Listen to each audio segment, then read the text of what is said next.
What's up, folks? My name is Roke and I'm here today to bring you another video on an upcoming sandbox, Citadel Forged with Fire. In today's video, we'll be going over 15 tips and hints that we were able to gather over the course of the last beta. Without further ado, let's go ahead and get to it.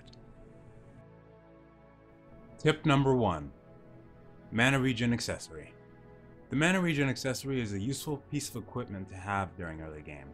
You can unlock the ability to craft it at level 5 via the Forge, and it serves as the perfect grinding tool so you won't have to keep chugging down mana vials every couple of seconds, or out of combat.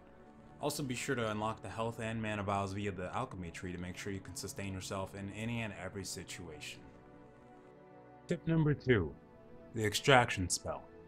The Extraction Spell will be your bread and butter early game. It's how you extract wood from trees, rocks and ore from boulders, rune crystals from giant crystals, and mushrooms from giant mushrooms. Make sure you invest in this spell as soon as possible to ensure you'll be able to sustain your building process and anything else you need. Tip number 3. Weapon Focus. You'll want to focus on one weapon and building recipes early on if you're solo. You'll want to conserve your skill points as much as possible, although it may be best to try and find a group as soon as possible too. That way you can have people who specialize and you don't get overwhelmed with all the structures you'll be needing, such as the tailoring bench and forge. Make sure to keep these recipes in mind as they will become very important as you get ready to build your home. Tip number 4. Weapon Types. Melee is incredibly strong right now and can burn down most of the smaller creatures with sheer ferocity. If you like the idea of melee weapons, I'd suggest looking into getting the haste spell to go along with it to make you incredibly quick and deadly. Wand is more of a sniping weapon, and it gets powerful after getting Ice Bolt, enabling you to chain it with auto attacks to get quicker attacks off on your enemy, like you would in a MOBA. Staff, on the other hand, has great AoE damage and support capabilities. If you're planning on going a healer, or want to be able to rain down on large groups of enemies from the backline of the fight, this might be the weapon for you. Gauntlets are damage over time weapons. They seem to get better after the first tier of weapons/spells, but are very weak early on. Disarraying enemies with constant beam attacks, this could possibly be a good choice to pair with melee, but at the moment they're the least powerful weapon choice. Tip number 5. Fast travel locations. In the beta, we recently discovered that there were fast travel locations scattered around the map. Giant orbs placed at the top of dark towers that are connected when we explore them. This would be a good tool to have in regards to exploration, so I would suggest unlocking these as soon as you possibly can to make travel across the map an easy experience. Tip number 6. Experience.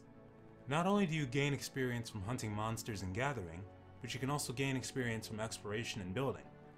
Building could be a great way to earn XP since you may find it difficult to sustain your mana while trying to grind on lesser mobs early on. Therefore, I would probably suggest having to go with building instead.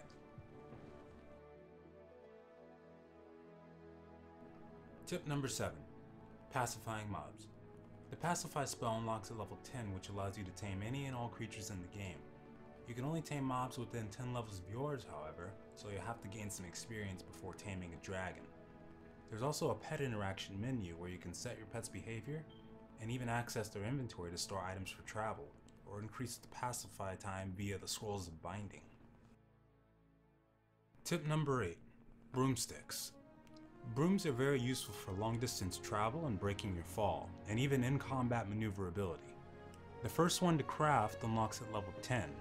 You can also cast spells while flying on them and use mana pots to stay afloat, so they're very good tools for getting around the area and fighting monsters. Tip number 9. Crafting menu. You can also craft while moving and do not need the crafting menu open to do so. A very good thing to remember if you're trying to craft something like health vials or mana vials, or even just a piece of extra equipment.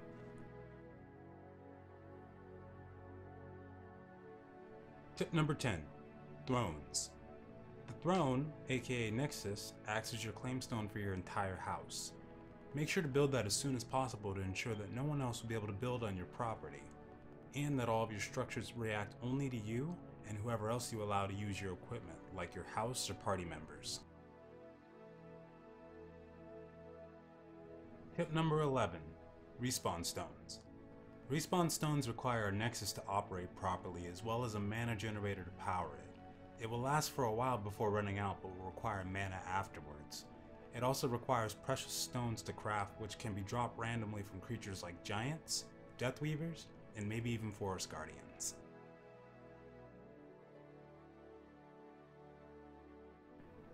Tip number 12.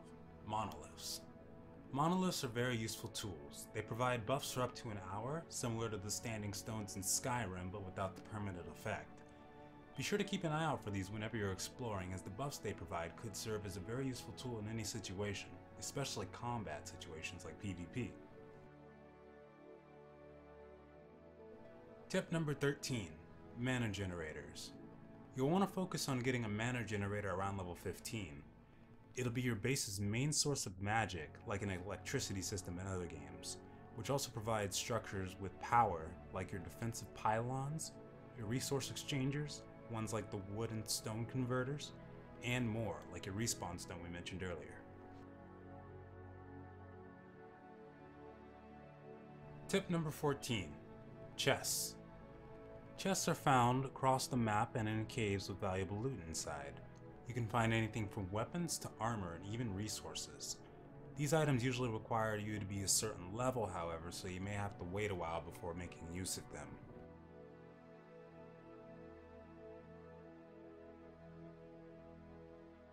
Tip number 15.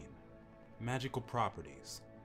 You may notice in the game that as you're crafting weapons and armor, it has a chance to gain magical properties, as it says in the tooltip. These act as passive bonuses and serve as a way of masterworking your gear, so it may be very beneficial to craft your gear multiple times if you have the resources to get the best possible stat bonuses from it. You can get bonuses like health, mana, and even movement speed increases.